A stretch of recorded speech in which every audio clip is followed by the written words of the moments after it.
soul ng isang tao, kailangan mo bumaba dun sa Level. level niya eh. Kumbaga, kung ano yung ginagawa, ano niya, gusto mong intindihin, parang gano'n.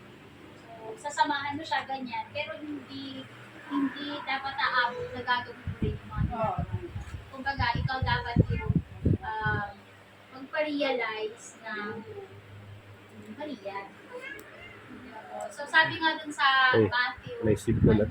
verse 26 yata, Matthew 26, sabi doon, keep watch and pray that you will not fall into temptation. The spirit is willing, but the flesh is weak.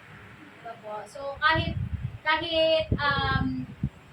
minsan, hindi mo siya gagawin. Parang sinabi mo na, ay, hindi ko talaga ito gagawin. Pero, nasa flesh ka pa rin eh. At nandun ka dun sa sitwasyon. Minsan, nadadala na tayo dun sa atos ng mga oras na yun, sitwasyon.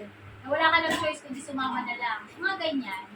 Diba? So, ingat-ingat tayo. Kasi, tayo naman, yun nga, sabi nga ni sis, tayo talaga dapat ang maghihirap ng asin sa mga tao na medyo naliligaw. Pero, ingat talaga at patuloy naman na namin sa Panginoon na hindi dapat talaga tayo imbis na tayo ang makapagdala, hindi tayo ang madala. Baka malbaliktad yung mangyari.